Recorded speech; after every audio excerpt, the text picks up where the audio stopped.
Usted escucha Cara a Cara con el periodista 91.5 FM.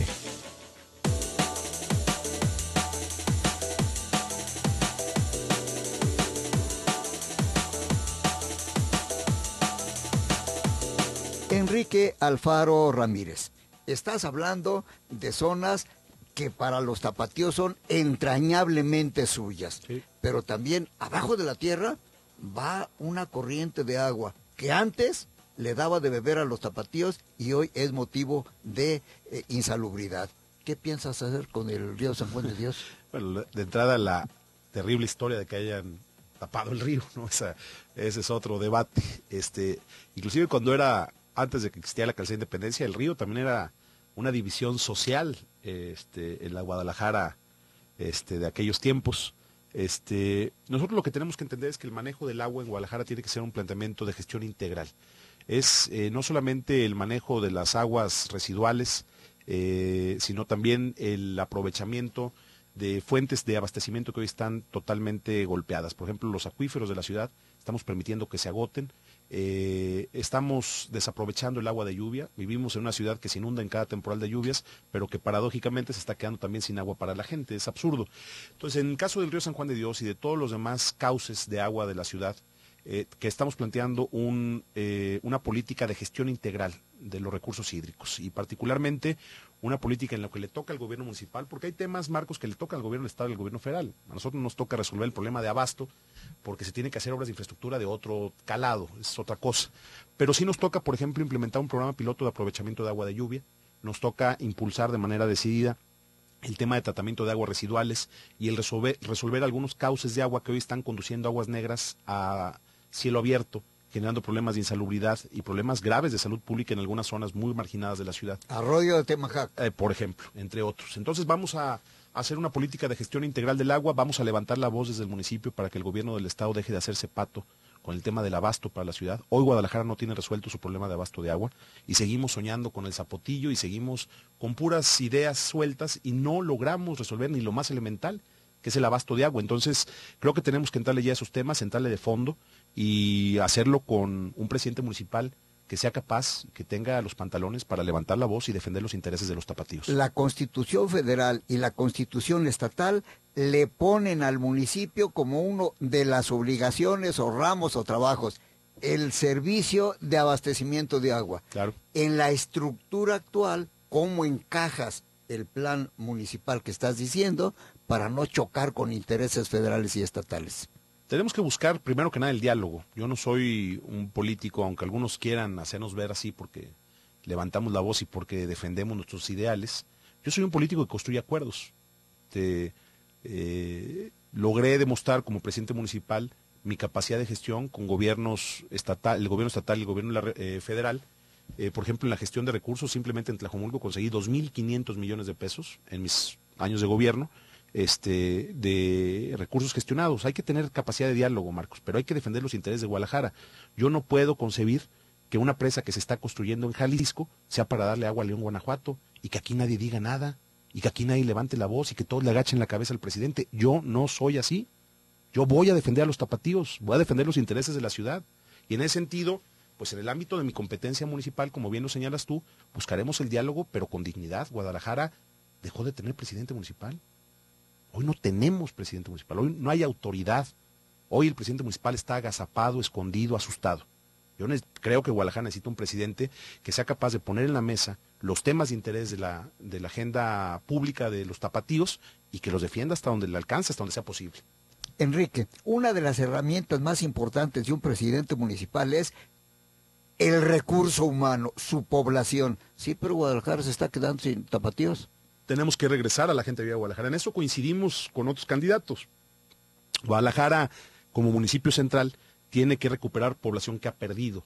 La pregunta es ¿por qué se ha perdido población? Y la respuesta es muy sencilla, por un modelo obsoleto de la política nacional de vivienda, que apostó a que las ciudades crecieran horizontalmente, y plantear la densificación de Guadalajara no es un asunto de ocurrencias o de decreto. Tienes que generar políticas públicas que te permitan verdaderamente tener incentivos para que la gente regrese a vivir a Guadalajara. Por ejemplo, Por ejemplo, la reactivación de espacios públicos, que los espacios públicos se conviertan en un atractivo para la ciudad. Pongo el ejemplo, el polígono de intervención del Agua Azul. Tenemos un parque hermoso, que puede ser como el Central Park de Nueva York, guardada las proporciones. ¿Y sabes lo que hay alrededor del Parque Agua Azul? Bodegas abandonadas. ¿Qué es lo que ha faltado para hacer una política de incentivos para que las empresas entiendan que ahí pueden desarrollar proyectos de vivienda? Bueno, pues eso es lo que tenemos que construir. Facilidades en el uso de suelo, cero corrupción, infraestructura urbana adecuada, mantenimiento de los parques para que sean parques de primera y que no estén abandonados. Hoy, hace 3 semanas fui a ver, por ejemplo, la concha acústica hecha pedazos dentro del Parque Agua Azul. Entonces necesitamos establecer referentes fundamentales para que ahí se pueda lograr generar incentivos para la inversión productiva. Por ejemplo, ¿por qué la calzada Independencia? ¿Por qué 5 polígonos en torno a la calzada Independencia? Porque tenemos un sistema de transporte de primera ahí, porque podemos aprovechar el macrobús, porque podemos conectar a la ciudad en un eje vial que tiene infraestructura, en el que hay escuelas que hoy están subutilizadas, en el que hay infraestructura de salud, en el que hay todo, nomás no hay gente. Entonces, ¿qué vamos a hacer? Pues desarrollar un proyecto serio.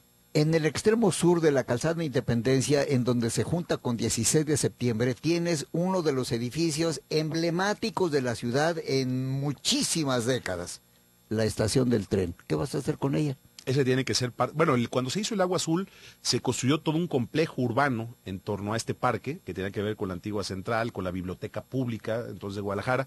Creo que ese es un proyecto que habrá que revisar. No tendría ahorita, Marcos, una respuesta. Lo que sí creo es que en torno a esa zona, como fue pensado originalmente, la visión que se tuvo de esa parte de la ciudad, creo que tenemos que recuperar la esencia de ese proyecto. Tenemos que darle a esa zona un gran impulso, creo que tiene un gran potencial y que puede resolver muchas de las preguntas de cómo volver a densificar Guadalajara si logramos aprovechar la infraestructura que hay ahí. Lo que sí tú conoces y le cae al ayuntamiento directísimamente es la responsabilidad de una de las plazas más bonitas, más amplias, más emblemáticas de la ciudad, la Plaza Juárez.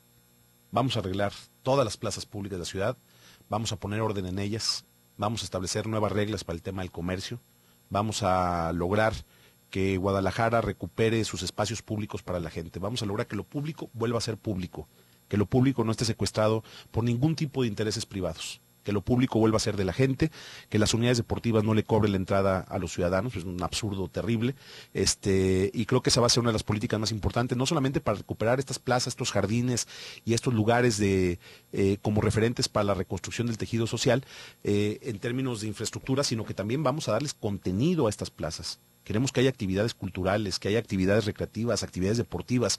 Queremos que el ayuntamiento vuelva a ser un promotor de los espacios públicos como factor de cohesión social. Enrique, todo está muy bien, nomás que te voy a poner dos factores en la mesa. Uno, el Tribunal de lo Administrativo del Estado de Jalisco. Y 2, las organizaciones que judicializaron los planes parciales de desarrollo, que son pues el instrumento legal para que esta ciudad crezca o se reidentifique o lo que tú quieras, pero hay pues 2 factores que en este momento llaman la atención, Enrique. Y limitan y acotan el crecimiento de la ciudad, Marcos. Es un tema terrible lo del Tribunal Administrativo. Es un asunto que hay que revisar de fondo, en el que tienen que entrar nuestros diputados como parte de la agenda legislativa y en el que el ayuntamiento tiene que ser extraordinariamente cuidadoso con cada paso que da para no darle argumentos al tribunal para violentar el interés general de la ciudad. Lo que pasa es que hoy muchos de los casos que ha perdido la autoridad es porque la autoridad misma se ha dejado perder, ¿eh? Ojo, o sea, ahí está la corrupción. Bueno, o sea, hay que revisarlo con calma. Ahí se está viendo, desde este lado de la mesa, se está viendo que el centro de la toma de decisiones en materia de desarrollo urbano se está moviendo. Se está moviendo. Ya no está en Hidalgo y alcalde, sí. Ya está en otra parte. Vamos a una pausa y que nos conteste algo un poco más de esto, Enrique Alfaro.